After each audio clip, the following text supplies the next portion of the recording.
புதுக்கோட்டை மாவட்டம் கரம்பக்குடியில் ஊர்வலத்திற்கு அனுமதி கோரி தற்போது அங்கு மக்கள் சாலை மறியல் போராட்டத்தில் ஈடுபட்டு வருகிறார்கள். கரம்பக்குடியிலிருந்து ஊர்வலமாக செல்ல அனுமதி வழங்க கோரி கிராம மக்கள் தற்போது அங்கு சாலை மறியல் போராட்டத்தில் ஈடுபட்டனர். புதுக்கோட்டை பட்டுக்கோட்டை சாலையில் நடைபெற்று வரும் போராட்டத்தால் போக்குவரத்து பாதிக்கப்பட்டிருப்பதாக தற்போதைய அண்மை செய்தி வெளியாகியிருக்கிறது. போராட்டம் நடத்தி வருபவர்களுடன் கரம்பக்குடி வட்டாட்சியர் பேச்சுவார்த்தையில் ஈடுபட்டிருக்கிறார். கூடுதல் விவரங்களை செய்தியாளர் சாமிநாதன் வழங்கிட கேட்கலாம். சாமிநாதன், வணக்கம். இது குறித்தான முழு விவரங்கள். புதுக்கோட்டை மாவட்டம் கரம்பக்குடி அருகே உள்ள பிளாவிடியில் கும்பாபிஷேக விழாவிற்கு அனுமதி கோரி மக்கள் மறுத்த நிலையில தற்பொழுது கிராம மக்கள் சாலை மறியல் போராட்டத்தில் ஈடுபட்டு வர்றாங்க. இதனால பரபரப்பான சூழ்நிலை ஏற்பட்டு வருகிறது.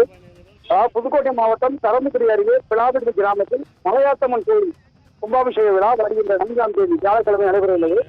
இந்நிலையில இந்த கும்பாபிஷேக விழாவிற்கு கரம்பக்குடியிலிருந்து பிளாவிடிக்கு சுமார் 4 கிலோமீட்டர் தூரம் புனித நீர் மற்றும் பாலி எடுத்து செல்ல, அதாவது முளைப்பாடு என்று சொல்வார்கள், அந்த முளைப்பாடு எடுத்து செல்ல அப்பகுதியினர் அனுமதி கேட்டு போக்குவரத்து காவல்துறையிடம் அனுமதி பெற்றுள்ளனர். காவல்துறையினர் அந்த அனுமதிக்கு மறுப்பு தெரிவித்ததாக கூறப்படுகிறது. இந்நிலையில போக்குவரத்து பாதிப்பு உள்ளிட்ட பல்வேறு காரணங்களை சுட்டிக்காட்டி அதற்கான அனுமதியை கரம்பக்குடி போலீசார் மறுத்துள்ளனர். இதனால ஆத்திரமடைந்த கிராம மக்கள் அனுமதி மறுத்த காவல்துறையினரை கண்டித்தும் கரம்பக்குடி ஊர்வலமாக செல்ல பிளாவிடிக்கு செல்ல அனுமதி வேண்டும் என்ற கோரிக்கையை வலியுறுத்தி கரம்பக்குடி வட்டாட்சி அலுவலகம் முன்பு புதுக்கோட்டை பட்டுக்கோட்டை சாலையில் 100க்கும் மேற்பட்டோர் சாலை மறியல் போராட்டத்தில் ஈடுபட்டு வந்தனர். மேலும் இந்த போராட்டத்தில் முன்னாள் சட்டமன்ற உறுப்பினரும் சமீபத்தில் திமுக புதுக்கோட்டை இளைய அதாவது புதுக்கோட்டை மன்னர் கார்த்திக் தந்தமன் உள்ளிட்ட பலரும் கலந்து கொண்டனர்.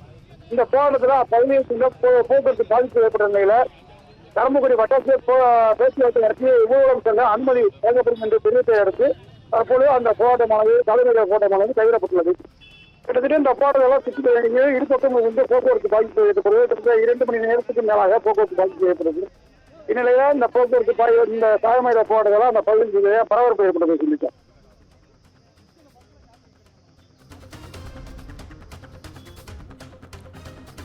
விவரங்களை வழங்கியமைக்கு நன்றி சாமிநாதன்.